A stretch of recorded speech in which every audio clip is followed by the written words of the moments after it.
What's up, everybody? Here we are. It's day, what are we at? 13 of May. I'm officially losing count. It's day 13 of the I'm Curious to Know project, a daily live stream conversation every single day in May with world-class athletes, innovators, and unique personalities from the endurance sports world. And it's safe to say that today's guest probably covers three of those three topics or areas of expertise. And I'm very, very excited to bring Caroline Burckle in with me today. We've had many, many chats over many, many years now, and this will be the first time we've been able to really jam out in some stuff in a format like this. But Caro, how are you? Welcome.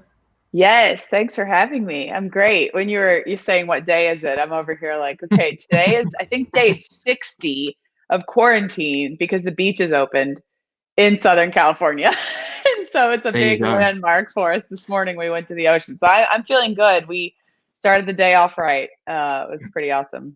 Tell me about that. Like, it's been a big part of your life. You're a swimmer. You love the water. You love the ocean. If anyone follows you on social media, they know how joyful that time is that you get to be around water and the ocean. How's that been for you, not being able to do something that you find so much joy in? It's interesting that you asked that because I was having this conversation with someone the other day. And my first initial reaction mentally and logically is, oh, it's been so hard. I need the water and I love the water and it's been ridiculously hard, which yes, of course it has been. I don't have a bathtub here actually. I have a beautiful shower but no bathtub.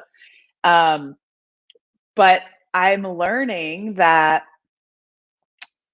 I know how to pivot well, I think, for the Mhm. most part. So the moment that it's like, okay, here are the rules, here's what you guys have to do, here's what is possible, go. I'm like, okay, cool. Guess what? We can't do that anymore. So I'm gonna make do with whatever I have to do, you know? So I think Yeah. I'm learning that about myself that like if it's off the table, I know how to pivot and move to something else really well. So it's almost been like this morning we were joking, we're there. It's been 60 days, haven't touched a body of water, haven't swam at all. I have a kiddie pool in my garage. I got in, which was great. But it felt like yesterday. Yeah. Like four of us are there, like doing our social distancing thing. And it was like, okay, this feels like it's only been maybe 4 or 5 days since we've been here last.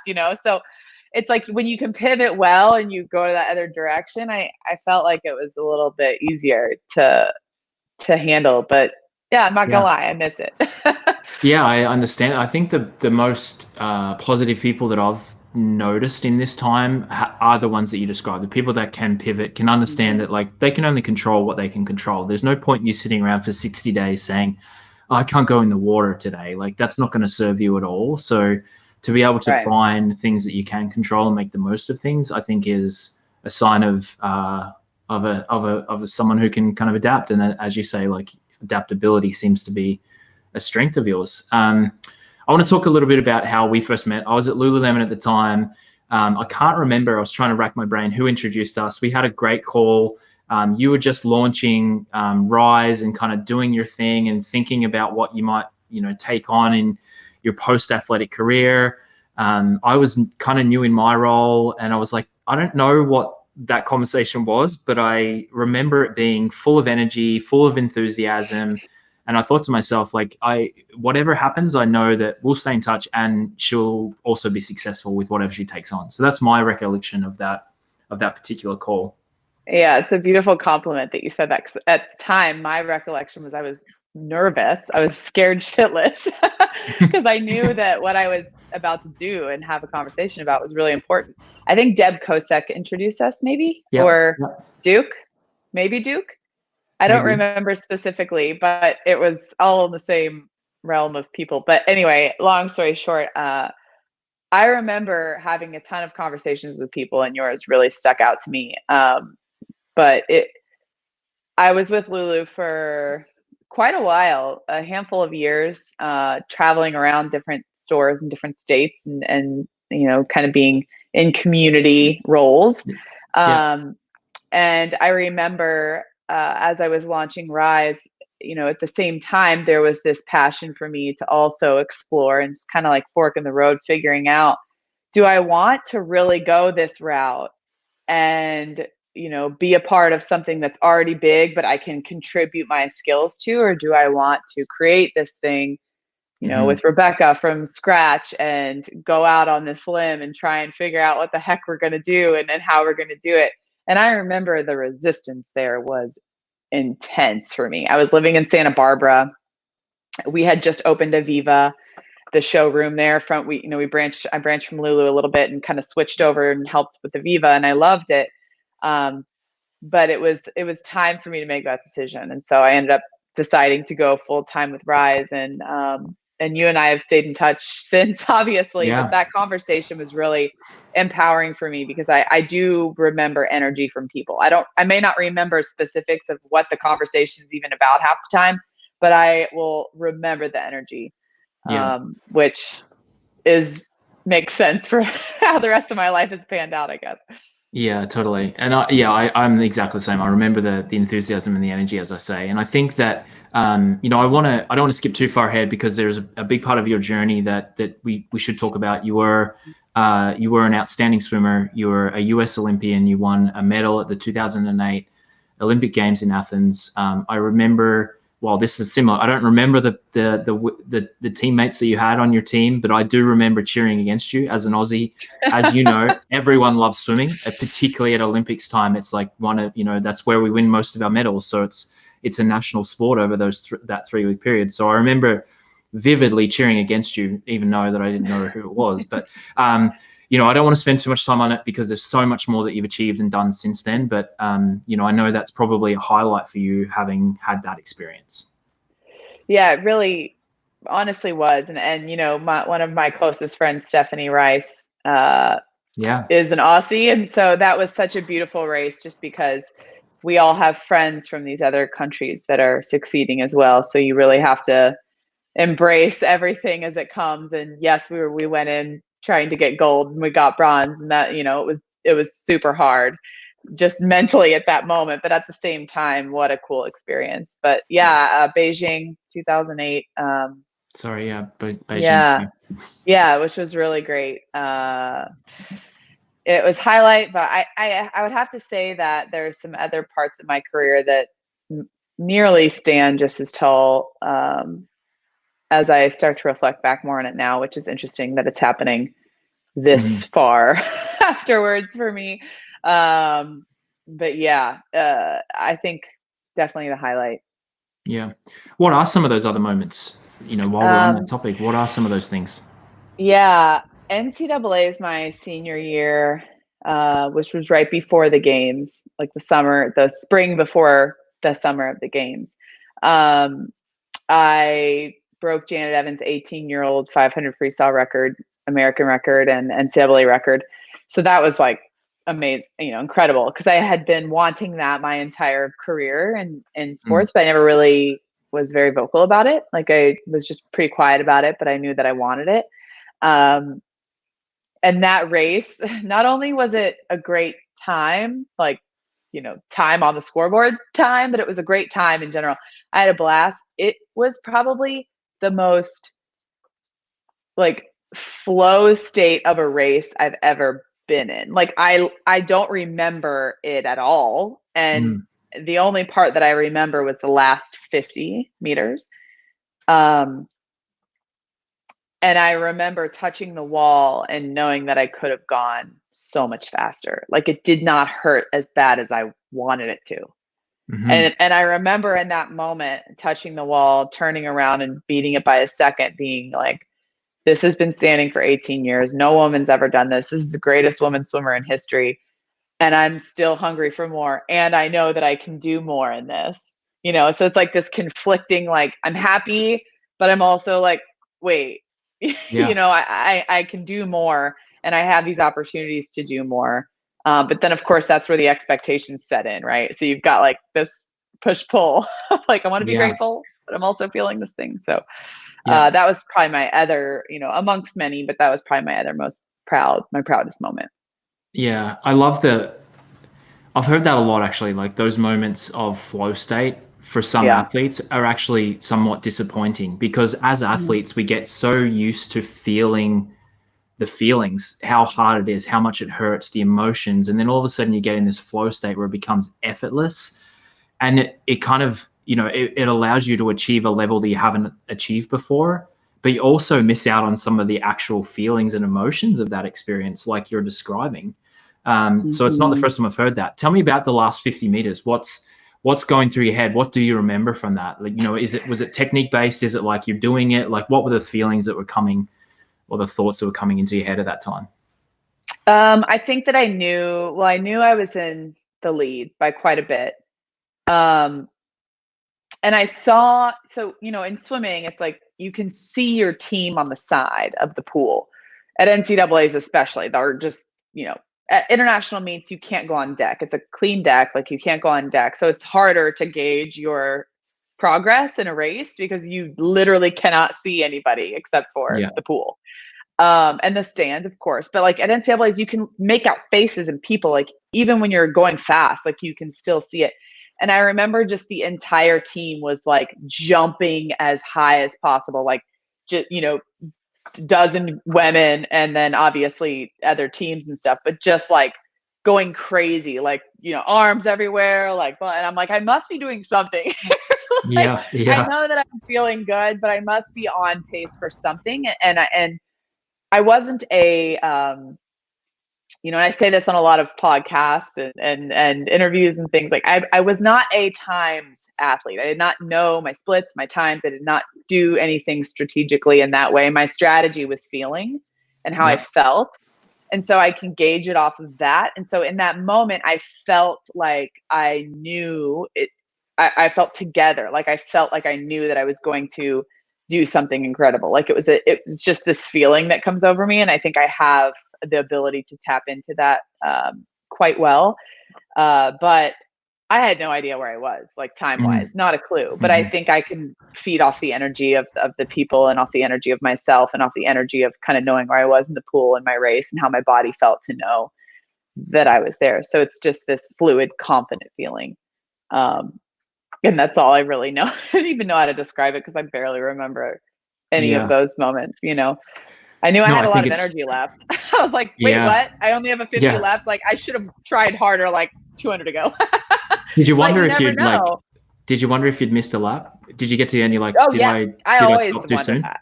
Yeah. I always wondered that. I was like, wait, did the counter mess up? Did because a lot of times you rely on the counter because there's a counter at the other end that counts for you. You rely on them and they can easily mess up. I mean, it's not that hard to flip one thing every time, but like they can easily mess up. Totally. And I remember worrying about that. Like, did they mess up? Like, did I do this right? Yeah. But it was a surreal experience. It was really cool. I'm sure. I was there with you when you described it. I love the team element of swimming. I grew up in Australia swimming, and that team element. So it's an individual sport in the most case, except for relays. But you're obviously there's people on your team and on your side and cheering you along. So being there to be able to see your entire team on the deck and going mad for you would have been. That's probably the big. Well, I don't want to put words in your mouth, but that's probably like one of the biggest things you remember is like having that outlandish level of support for you.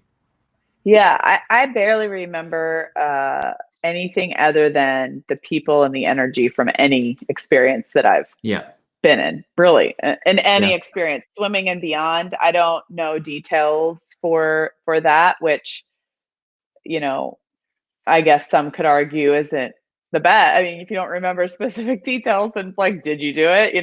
But I think that, as one of my friends, Carl Pally, says, I'm not sure if you're familiar with Carl Pally, but was a phenomenal gymnast. And he always says true performance is measured by feel. And for me, that was like, oh, someone sees me. I resonate, because I struggled for so long with that. I felt very out of place because I never knew how to explain how I felt, even growing up, and everything. It was just such a, play by the books and the times, and here are the splits you need to go, and you need to do this at this 50 and this and this. And I struggled so hard with that because I was like, well, what if that's not how I do it? Like, I don't know how to do it that way. I don't know how to measure that. And so I very much have experienced most everything in life with how I feel.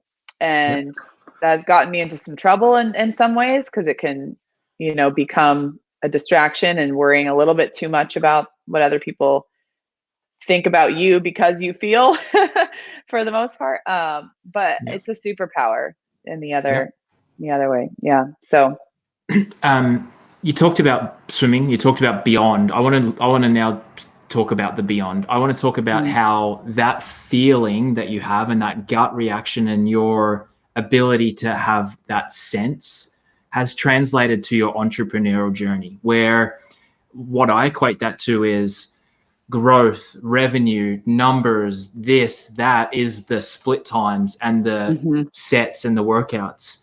That's what I equate that to, where your success and your superpower is in gut instinct and growing and fostering energy and engagement. Have you started like put those two together to say, this is how I want to run my business or grow my business, not necessarily attaching it to results of revenue and growth and et cetera, et cetera? Great question.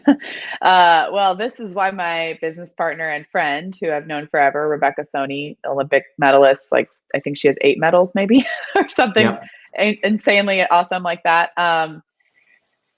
She's the exact, numbers, growth, revenue, like she's very wise. And so she's also intuitive, but she's very wise at that. And so when we partnered together, that was something that we shared right off the bat. It's like, I have this ability to feel and understand like what the step can be.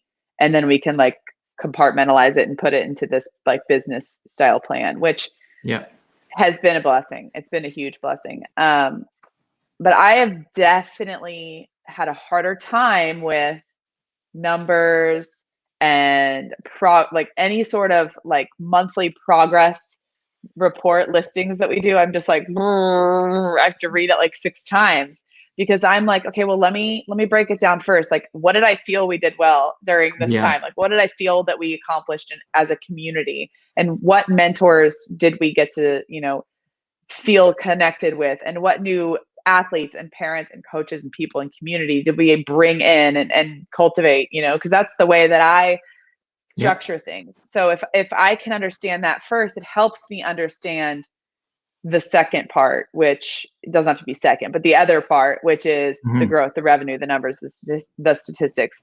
So what I'm learning is, and to answer your question with that, is that I play into what I'm strong at first. So if I can sit and understand what I've experienced feedback wise that was good, that maybe didn't feel as connected, that didn't feel as good, it felt a little wonky, or that felt phenomenal, and we did this, and measure it that way, and then step into the other side, it helps me connect it. Whereas if I did the other one first, I wouldn't feel that I'm as connected to the process, and connected for me is everything, to feel connected and emotionally connected to that process. But that is my work, and like the areas of work that I can really lean into is to not run from the numbers and the revenue and the growth, because that's very important. Whereas sometimes that's easier for me to run from. So, but that's a way for me not to run from it, is what I'm saying, is to start with kind of the feeling first and then dive into that. Yeah, it's good recognition. And like, you guys have, you've been at it for a while now, and I've noticed some shifts and changes along the way, but I'd love to share. Well, I keep thinking back to the conversation I had with Duke last week, where he talked about culture and culture within an organization and building a brand and a business based on culture. And I get a sense that that is something that you guys really hold as one of your guiding principles. You want to provide an environment for athletes, for the mentors, for the parents, that they can buy into the culture of the organization first, rather than here's a transactional relationship that we have and there's the result from it. So that I'll put a period on that. And I'd also love for you to give a bit more context on what Rise Athletes is, because I think we skipped over that in the beginning stages. So let's talk about that, and then talk about the culture part that I mentioned as well. Yeah, great. So Rise, when Rebecca and I finished swimming, she finished after me in 2012. We had literally a voice memo conversation that led into a real conversation that was just like, something's missing. Like, we feel empty as athletes. We just retired from the sport. It feels like boom, boom, boom, like cut you off by, like, we don't really know what to do with ourselves. And also, we're noticing this next generation is seeking advice from us, or their parents are calling us, or like people aren't really sure. They want swim lessons or talks or whatever. How can we bridge the gap between swim lessons and public speaking, and like create a culture and environment where people feel safe to be themselves and not just like doing this thing where they're in a transaction and showing up somewhere and, you know, paying the money and leaving. And so that was one conversation we had. And the other conversation we had was, how can we help Olympians feel this sense of significance when they're done with their sport, and or elite athletes, which is sort of now in conversation, like, will we grow this past just Olympians? But athletes that have accomplished something are all like, what do I do now? I don't really know what I'm supposed to do. And I don't really understand how to make a difference with all these skills that I've just practiced for 20 years of my life. So we were like, take one, take two, put them together, and how can we create this mentoring platform? So she started and came up with all these videos and things and started working with one or two athletes. And then I graduated from graduate school in sports psychology. And she called me saying, like, you ready? Let's, you know, sign you up with some athletes and get this going. And we were like, let's do this. So we created the business. And so that's how it came about. Was we wanted to solve a problem. We had something that we were sitting there saying, okay, maybe this isn't a problem, but we want to change the culture of sports for both youth and Olympians. Like, how can this be a mutually beneficial relationship so that the community and the culture can grow and people can live in that integrity of being held and supported while also being pushed and, you know, like into a better space in their sport and in their developmental life. So that's how it all began, which then leads into this culture idea, right? Where we didn't want this to be a transaction. We didn't want people to just come in, say hi, leave, and be like, cool, I talked to an Olympian today. We wanted to create a team atmosphere where you have a team of people. And this is similar to, you know, environments you've like grown up in, and what Duke is saying, to where everyone is in integrity as a collective, that they're all accomplishing the same goal or mission, and can make it their own personal creative thing and style within it. So we create a structure so that they can have the freedom within it. So we started bringing in Olympic athletes, training them on a sports psychology course that was 6 weeks long.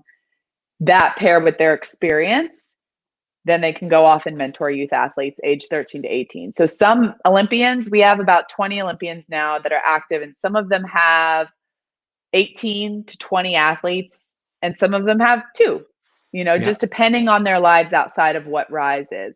So we cultivate a community that is more based in honoring the heart, the mind, body, soul connection of each other, athlete and Olympian, versus we didn't want to grow it so big at first to where we've just got tons of people that aren't on the same page as a culture and a community that are just doing all of these random things. So we've kept it like more of this cultural family community feeling, and growing it based on the people that really want to be there and that really come in saying, I want to be a mentor. I am committed to this. I want to make a difference, and I am ready to go as a team with you guys. So that has been, we've kept that integrity there because we wanted to keep that really important for us. And where it goes from here, who knows? We have 1,000 ideas, but we've been at just about 5 years now. So, and it's grown quite a bit. But yeah, it's been great for Rebecca and I, and for the rest of the mentors, to feel that sense of significance and contribution as well to the community. I'm going to make some assumptions here. I'm sure that there's been some examples of those athletes that have come to you and said thank you. Well, the mentees, I guess, mentors. Yeah, mentees. So the Olympians, let's feel that have come to you and said, thank you so much for giving me purpose. Thank you so much for allowing me to give back to my sport. I had no place. I didn't exactly know what I wanted to do, but this has given me an opportunity to do that. So I'm sure that's happened. And then another assumption I'm going to make is, and how do you deal with, I guess is the question, parents who may think that this is the magic bullet, that this is going to take, you know, little Susie or little Johnny from average to Olympian. And how do you deal with expectations? How do you set expectations? How do you provide a safe place for parents to feel like they're being heard as well, but the kids having that opportunity to speak up and be heard as well? Yeah. This has been the number one thing we've been working on, because parents are so important. They're the backbone of this whole thing. They're the ones obviously putting their kids through the program. Um, we really, really want the athletes to take the lead with feeling empowered that they're working with this Olympic athlete. But the parents have just as many things offered to them as far as calls and resources and group work and things like that, because they're the ones that are also having to deal with the athlete all of the time. And we aren't parents, like we are not their parents. But the beautiful thing about having a mentor and having the community at Rise in general is it's sort of like a triangle. It's like, you have the parent, the mentor, and the athlete, and so you're in this space where you're like, okay, how can we all be in communication to where when there is something that the parent needs to know or how they can best support, they can do that to best support the athlete. And so we really cultivate that trust with the parent up front, and letting them know that this takes time, like typically about 3 to 4 months which feels long, but it really flies by because it's only 1 call a week and it's 4 calls a month. But by the time you're on call 12 and the athlete starts to respond to stimuli differently and their nervous systems regulate a little bit with whatever they're anxious about and what they're learning about, we check back in with the parents and we go through that. To be honest, it's pretty rare that we find people that question certain parts of the work that we're doing. And if they do, then maybe that's just not for them. Maybe the program just isn't for them. And so it is a fine balance, because we can't hold hands or micromanage or like, this is going to work, I swear. But it's also the same thing. And we'd like to explain this, that when you have a sport and you're going to go and train every day and you're going to do, 4 months of work, you can't expect to show up once a month and have progress, right? Like you go every day to see physical progress. It's the same thing with the mind, and so once we explain that and establish that trusting relationship and offer up our support and love within that boundary with the athlete, they understand, oh, okay, I get it now. Like this is going to take some time and I'm down to try that and see that. And typically it's overwhelming support there. And again, if it doesn't work for them, it typically doesn't work. But for the most part, it's a fine balance. It's been a challenge for sure in a lot of different ways. Yeah. And I think as you grow, you will continue to have those growing pains. The more people you bring into the system, the more opportunity there is for problems. So I think that you guys have an amazing opportunity in front of you, and you also have a heavy lift ahead of you, as you probably understand. Tell me about, you've done an amazing job of kind of giving people an insight into your life. I love following you on social media. I love following your adventures and your journeys, and it hasn't been all smooth sailing for you. And as a leader in your industry and as a leader in providing kids a safe place to grow, how is that kind of manifested for you in doing your own work in your own growth and the things that you need to work on as well? Well, first of all, I spent however many months or even maybe years, a year, 2 years, wondering, why am I in this industry? I can't even figure out my own stuff, right? Yeah. But if we all had it figured out, then what are we all doing? I think that's the beauty of it, is even a coach has a coach, and even a therapist is a therapist. Like people that are in helping professions really have to tap into understanding that they're going to need to do their work too, because that's how they become better. From about January to March, no, I keep saying March, but it was just recently, like maybe till a month ago or so, I was in the biggest transformation of my life, trying to understand, what is my purpose here? How can I continue to serve my community and also tap into things that make me happy and not feel guilty about that? Like that I'm doing something wrong if I'm not 1000% committed to this one thing that I'm doing. And I went through, just full transparency, and I talked to you about this before. during my career, it was definitely not all rainbows and butterflies. Like I had a lot of traumatic experiences occur and different challenges that were really, really challenging for me. And I didn't realize that until literally January this year. I started to realize it a little bit when I went through 2 broken heels and a concussion and the hospital stint for septic knee from the ocean, and just different things that like kept happening all within a 2-year span, that like my body was telling me, slow down. Something isn't, you're not seeing something clearly yet.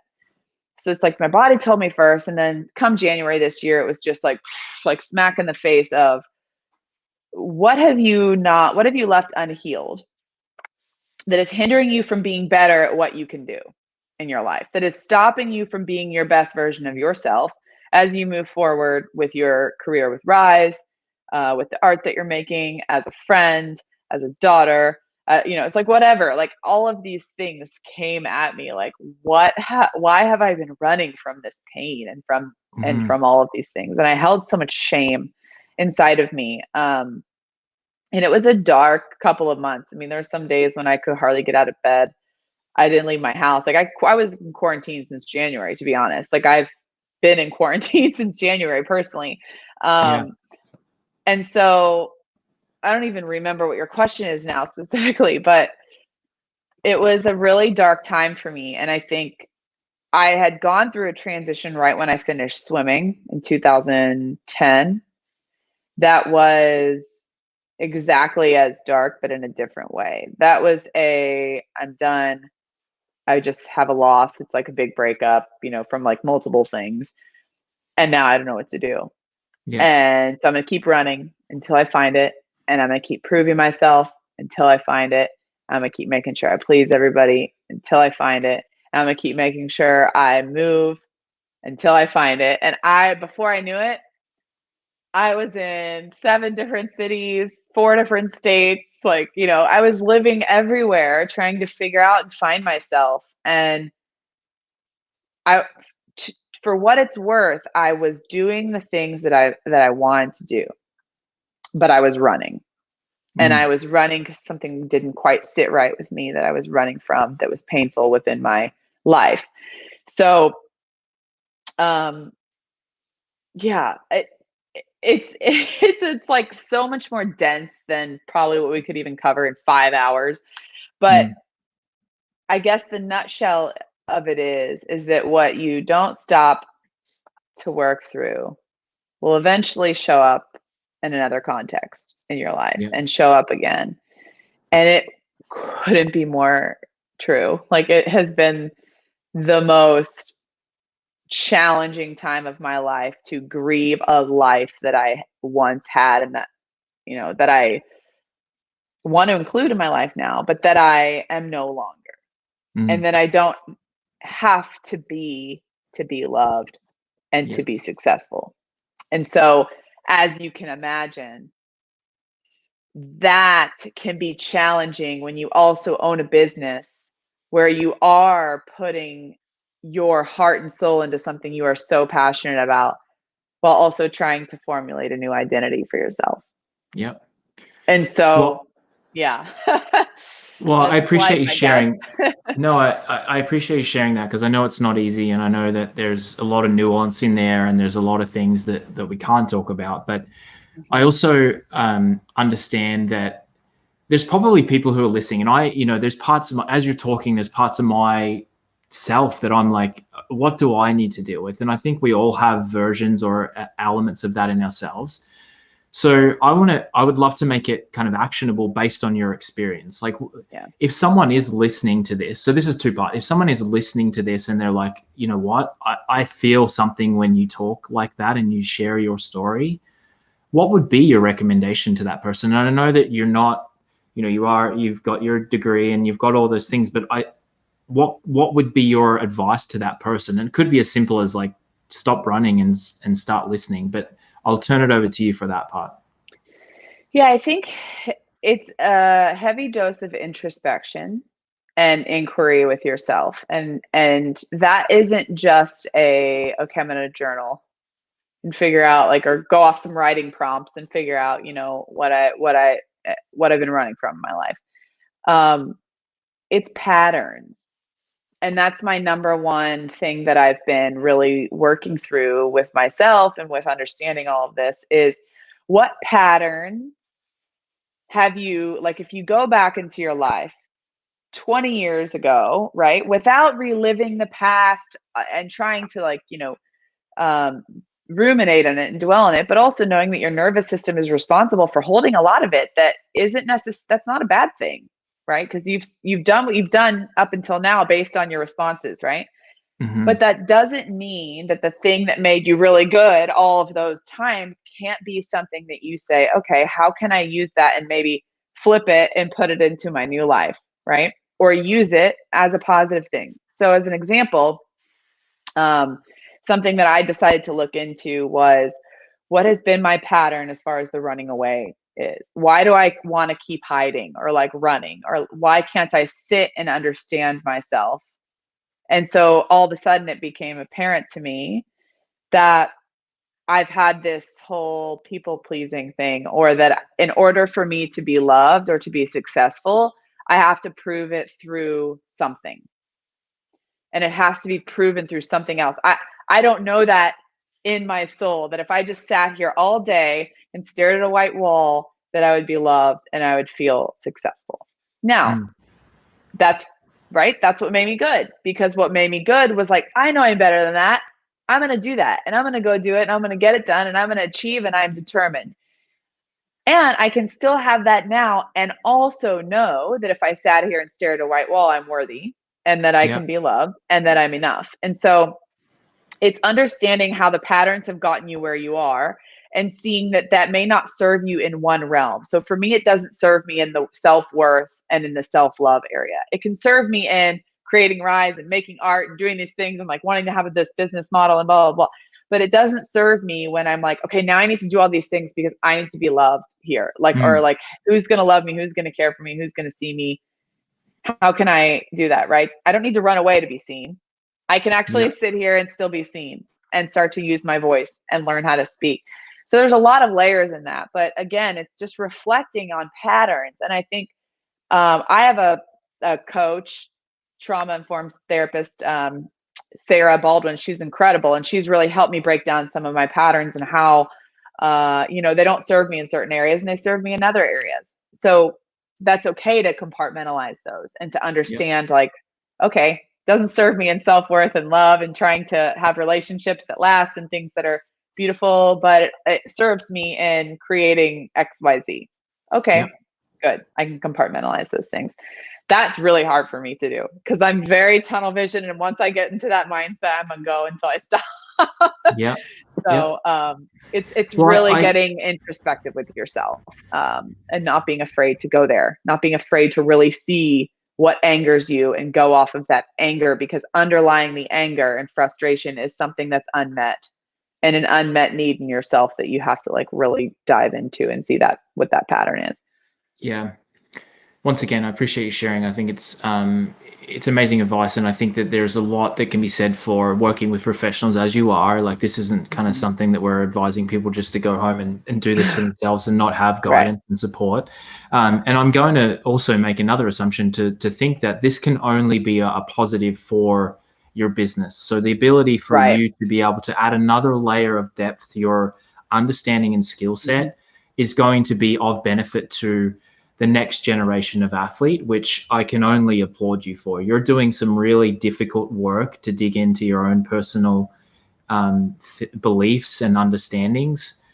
And whether you know it or not, it's going to have a massive impact on the next generation of athletes.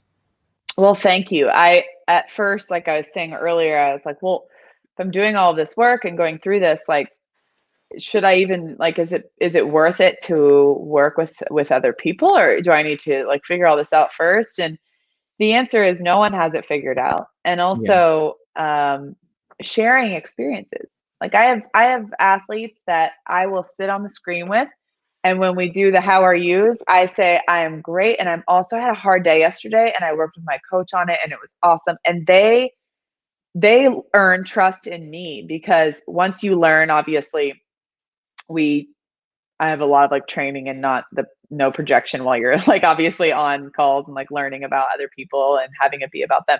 But once you learn about each other and you can trust that everyone is in this together and you're working hard to become better people and better athletes and better friends and daughters and sisters and whatever it may be, you become grateful for those experiences. And when you live in that place of gratitude, you learn more. When I can feel more, then I learn the information more. And I think it's across the board, it seems to be a really powerful tool when you build that rapport with athletes and with parents and coaches, et cetera, and just claiming your experience and working together to create a beautiful environment around that, which is great. Vulnerability.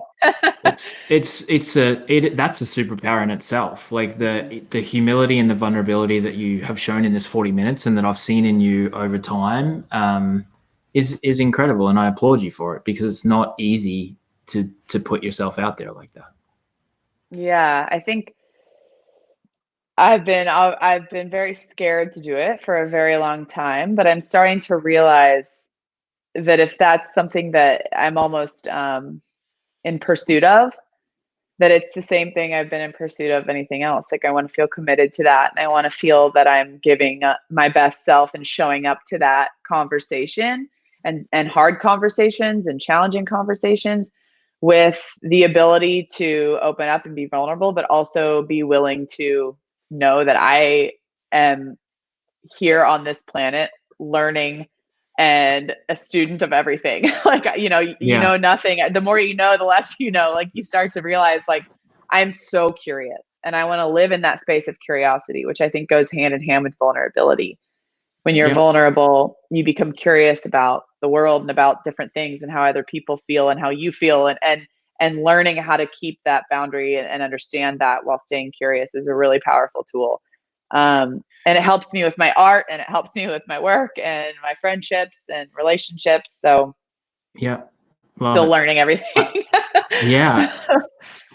It's actually the whole reason why this whole series exists. Mm-hmm. These conversations that I'm having in May, I feel very grateful to be able to turn a mirror on myself in every single one of these conversations. I'm listening to you and I'm able to take what you're providing to me in this conversation and think about how I can utilize that in my own life to be the best version of myself. And it's not always, I'm not always going to find the answers, but when you stop looking for the answers, like it's over. You can't, there's no growth there when you're not open and curious. So, and you can read all the books you want and articles and listen to everything you want, but unless you take that and then apply it to yourself, it becomes maybe more of just a distraction and running from yourself, and I try to remind myself of that. I use my sponge analogy, like at least once a week, usually towards the weekend. I'm like, okay, I've absorbed, like I have a sponge, I've absorbed it. Now I need to squeeze it out and start like using it. Like, let's use what I've absorbed and start to put this into practice, because a lot of times I get very, eager and hungry to learn and to understand things and to figure it out. All these, I'm like, okay, whoa, step back. You can now put things into application and start. And if you fail, you're going to fail a million times, but at least you now have the information and the knowledge from different sources and different experiences to then weed out like what does and doesn't work for you as well, which has been a really helpful tool for me, like using the sponge thing. It's a great analogy. We've had some great comments from Jessa. I don't know you, Jessa Carlson, who's an amazing friend. She's talking about how she wishes she had resources like this for herself, and she also talked about a little earlier. She mentioned how she hadn't heard business described the way you described it. Feeling the feelings first, and then the data second. So it's resonating with her. So I appreciate you for being here, Jessa. Oh man, I feel like we could talk for 5 hours. I know. I always have so much more to say. I'm always like, and then I get off here. I'm like, oh my God, I wish I would have said that and that and that. But I'm always down to talk about things. We're going to have to do more of it, because, I've pretty much said it every day. Like, I hate cutting conversations off, and 45 minutes literally flies by. It does. but I want to be respectful of your time. And I like to finish with 3 questions. So we still have some more to cover. First question, what's one thing that's changed for you during this lockdown, quarantine, isolation period that has been a positive and that you want to keep once we move past and move into this new normal? Making art, hands down. I get very fearful that when we get back into the swing of things a little bit more, that I will be not making as much art. But I also know I work from home with Rise, which has been a blessing anyway. So it's all internet. But I went to fashion school right when this is one of my many different paths. I went to fashion school right when I retired swimming. And so I tapped back into that actually right when I got my concussion 2 years ago, because I couldn't do anything really for quite some time. I was really concussed for a couple of months. So I started sketching again, and now it's become something that I'm obsessed with. So Yeah. I hope that I can keep that, because it really activates me. And every time that I do that, I get back in my ventral state, and I can think clearly, and I'm in a space where I'm like, okay, I can do things. Yeah. Very cool. Love that answer. Second question, what's one thing that you thought was important before all of this that you're happy to leave in the past? Fear of not attending social outings, that I didn't want to go to social outings because I want to stay home and watch TV or read or sketch. And this felt like it put everybody on a level playing field of that in a way, but also, so I guess fear of what other people think if I say no to something. So a stronger boundary, but leaving behind the thought that I'm like, letting somebody down if I don't go to something. Very cool. It's hard for me as a recovering people pleaser. Yeah. I get it. I totally feel you. I've been guilty of that a lot myself. So you've just given me permission to feel okay about that as well. So thank you. Good. Third and final question. What's been your most memorable moment of joy during this period? This morning was a memorable moment. Just having something taken away from you for 60 days and pivoting, and then going back to this place that for me the ocean is sanctuary. It's not like a party place or a tanning place. I mean, it is, of course, you go tan, of course, but for me it's the sanctuary. Like, I pivoted from pool swimming to ocean swimming after I came back from a 5-year break from swimming. So now it's like, I love the water. Is so cleansing. It's like baptism every time I go. So this morning was really, really special after 60 days. That's probably been the highlight. And also my work with Sarah. I'll be honest, my work with Sarah during this time, who's my coach and therapist, I guess you could call her, has been unreal. Like, I've never been so aware of things, like, things just are starting to make sense a little more, and I'm starting to understand myself. So those, I would say 2. So those are my 2 highlights in this time. You can have as many as you want. I appreciate you sharing those.